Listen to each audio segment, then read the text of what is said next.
Fala galera, bom dia. Vamos corrigir aqui as questões já do capítulo 4, tá bom? Começando aqui por essas 5, tá? Que eu já marquei aqui sem querer, mas agora tem problema.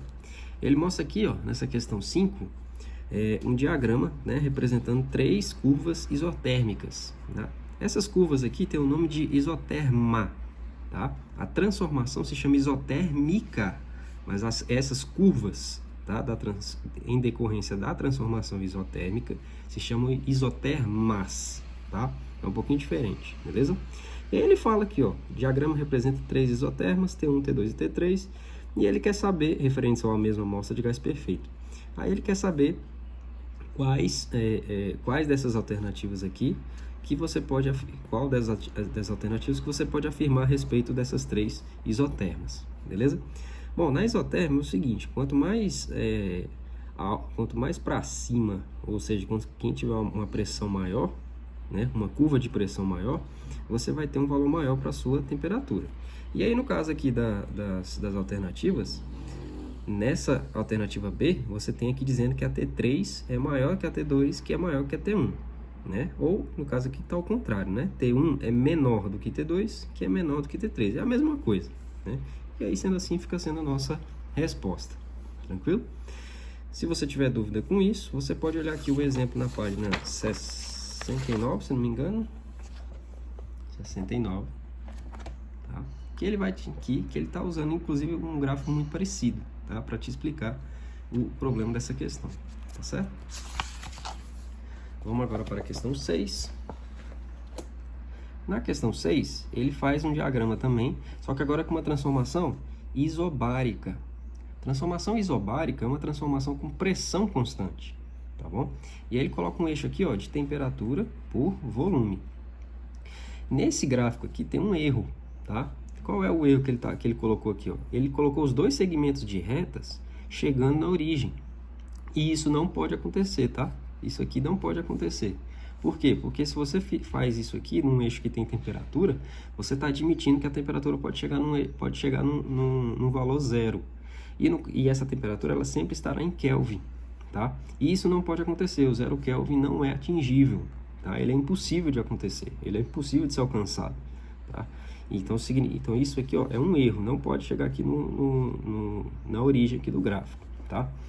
Bom, de qualquer maneira, para a gente responder, ele fala o seguinte, ó.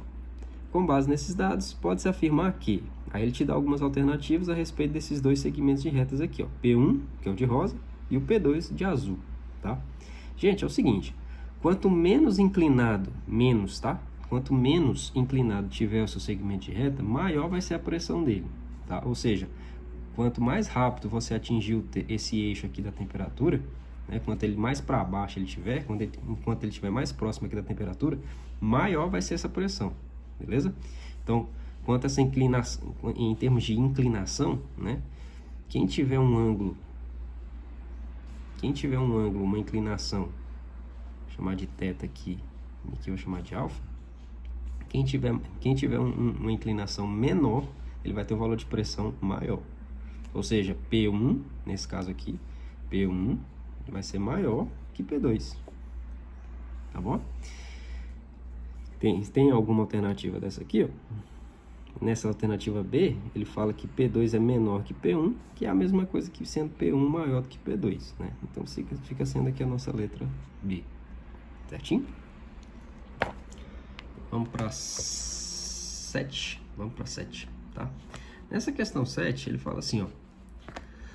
Certa massa de gás ideal, inicialmente na CNTP, condições normais de temperatura e pressão, ou seja, a temperatura vale 0 graus, que é 0 graus Celsius, que é a mesma coisa que 273 Kelvin, e a pressão em uma atmosfera, tá bom? Sofre uma transformação isobárica e aumenta seu volume em 80%. 80%. Em graus Celsius, qual foi a variação de temperatura sofrida por esse gás? Gente, primeiro, ele fala de gás ideal. Gás ideal, gente, é um gás perfeito, tá? Que é o que condiz com o nosso estudo aqui, beleza? Segunda coisa, ele fala, sofre uma transformação isobárica. Se a transformação é isobárica, você tem que você tem que usar a sua lei geral dos gases, tá?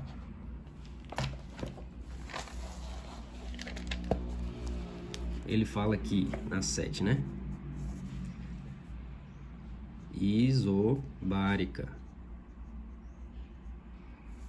Na transformação isobárica, se você usar o PVT Povoltó,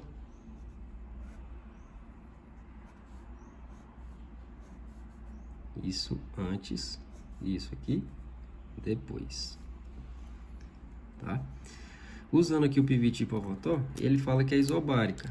Na isobárica, a pressão é constante. Então, a pressão aqui dos dois lados aqui da equação vão ser simplificados. E aí vai sobrar para mim só o V e o T, VT, Votol. Tudo bem? Ele fala aqui que ele sofre uma transformação isobárica e aumenta seu volume em 80%. Gente, você pode resolver isso aqui tanto aqui direto nessa equaçãozinha, nessa equação aqui, ou você pode usar um raciocínio lógico aí, tá?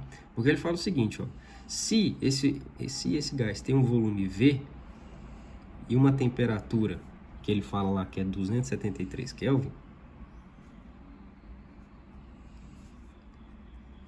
e fala depois que depois dessa transformação isobárica, o volume dele aumentou em 80%.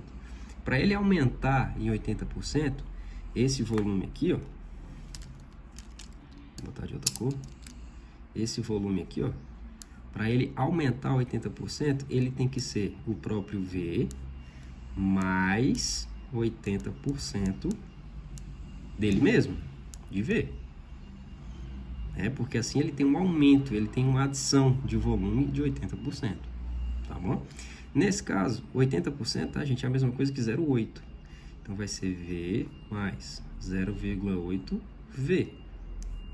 E isso aqui, somando os dois, dá 1,8 V. Tudo bem?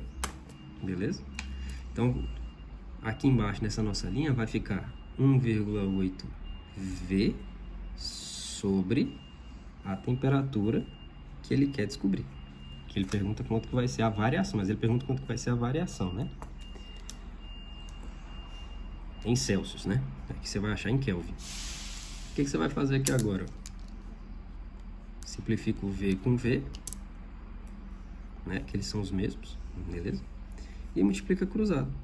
Temperatura vai ser igual 273 vezes 1,8.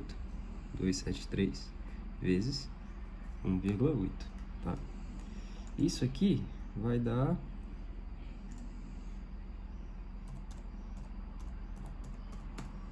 491,4 Kelvin. 491,4 Kelvin. Essa não é a resposta final. Essa aqui não é a resposta final. Essa aqui é a temperatura final. Ele não perguntou isso. Ele perguntou qual é a variação de temperatura em graus Celsius.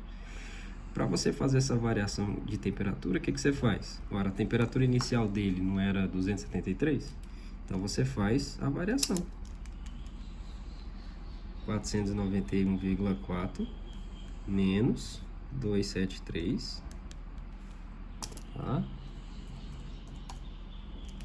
Isso vai dar 218,4 Kelvin. Tudo bem? 218,4 Kelvin. A variação em Kelvin foi 218,4. E aí você sabe, desde o capítulo passado, que variação de temperatura em Kelvin ou em graus Celsius são as mesmas, tá? E isso aqui, você não precisa nem fazer conta, vai ficar sendo o mesmo resultado em graus Celsius. Beleza? Essa aí foi a nossa questão 7, tá? Vamos para a questão 8 agora.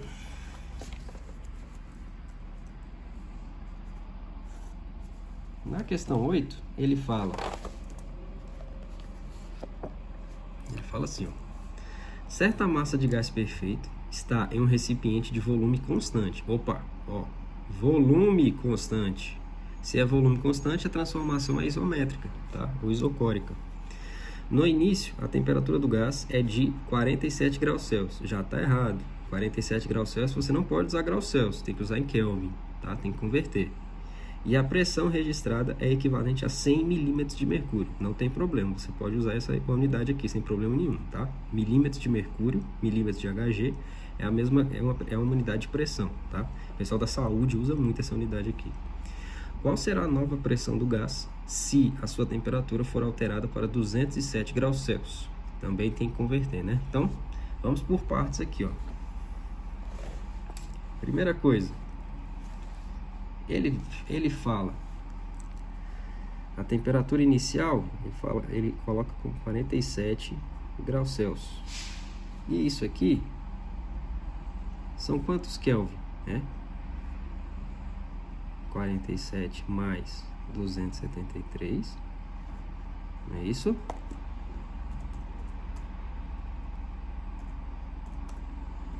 Você tem 320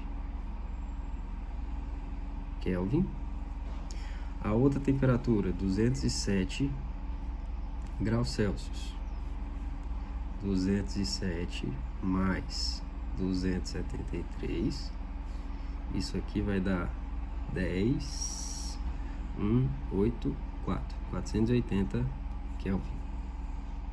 Beleza? Então essas duas temperaturas aqui, ó, que eu vou utilizar na equação, tá? Ele fala que a transformação em volume constante. Então você pega a lei geral dos gases, o PVT por Voltor,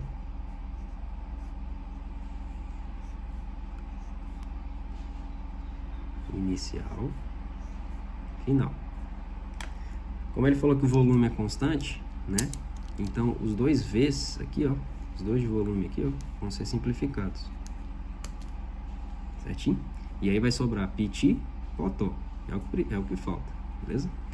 A temperatura inicial aqui vai ser 320 e essa temperatura final 480, tá? A pressão inicial é de 100 milímetros de mercúrio, né? E aí ele quer saber a pressão final.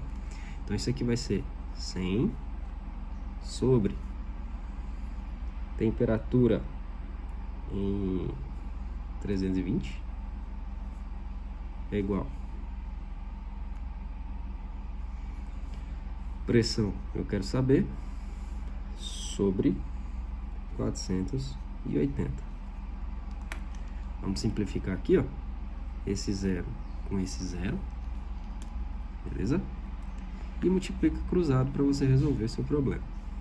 Então vai ficar aqui, ó, pressão 32P vai ser igual a 48 vezes 100, que dá 4.800, né? Que é só colocar os zeros. Pressão vai ser 4.800 dividido por 32, tá? E isso aqui pra gente vai dar 150 milímetros de mercúrio. Eu não sei se você percebeu, mas a grande, entre aspas, exigência que a gente tem aqui em termos de unidade é para a temperatura, tá? Por que para a temperatura? Porque tá vendo que a temperatura tá no denominador? Então, se você usasse isso em graus Celsius, ia dar errado. Por quê? Porque a escala graus Celsius, ela admite valor zero, né? E aqui essa equação não admite valor zero. Ela não admite valor zero porque você não pode colocar zero no denominador, beleza? Por isso que ela tem que estar em Kelvin. E em Kelvin o zero é impossível de ser alcançado, tá bom? Agora nas outras unidades não. Se você estiver usando as mesmas unidades, tanto de pressão inicial quanto final, e de volume inicial para volume final, não vai ter problema, tá? Porque eles estão na parte de cima da sua equação. E aí nessa parte do numerador aqui em cima, você não tem essa exigência de ser zero, tá bom? Tranquilo? Então essa foi a nossa questão 8.